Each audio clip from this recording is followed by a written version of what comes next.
DTN cinema உங்களை அன்புடன் வரவேற்கிறது. கேப்டன் விஜயகாந்த் அவர் மகன் சண்முக பாண்டியன் நடிப்பில் படைத்தலைவன் என்ற திரைப்படம் திரைக்கு வர தாமதமாகிக் கொண்டே இருக்கிறது. ஜனவரி 30 இந்த திரைப்படத்தை திரையிடுவதாக சில தகவல் வெளியாகியுள்ளது.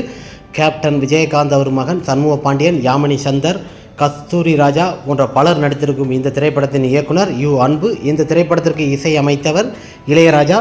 இந்த திரைப்படத்தில் யானைகளை வைத்து எடுக்கப்பட்டது. யானையோட பெட் அண்ட் மெல்ட்டாக இந்த திரைப்படத்தில் நடிச்சிருக்கிறாரு. சண்முக பாண்டியன் அவர்கள் அதிக எஃபெக்ட் போட்டு நடித்த திரைப்படம் என்பது இந்த திரைப்படம்.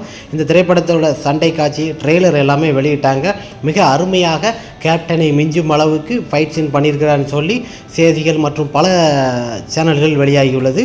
நமது சண்முக பாண்டியன் அவர்கள் ஹைட்டு வெயிட்டு இந்த திரைப்படத்தில் ராகவரான்ஸ் மற்றும் சிறப்பு தோட்டத்தில் நடிச்சிருக்கிறாங்க.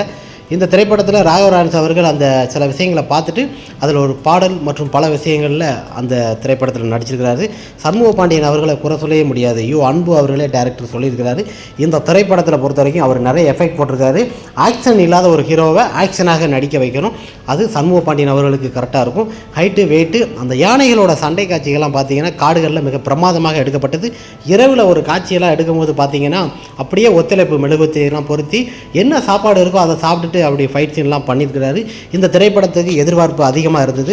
நிறைய பேர் சொல்லுவாங்க என்னடா வருதுன்னு சொல்லி எல்லோரும் திட்டுவாங்க. திட்டினாலும் திட்டிட்டு போட்டு நமக்கு பிரச்சனை கிடையாது. கேப்டன் விஜயகாந்த் அவர் மகன் கேப்டன் மற்றும் சண்முக பாண்டியன் நடிப்பில் வெளிவரும் படைத்தலைவன் திரைப்படம் ஜனவரி 30 வெளிவரும் என்று மிகப்பெரிய ஒரு எதிர்பார்ப்பு. இந்த திரைப்படம் மிகப்பெரிய ஒரு வெற்றியாகும்.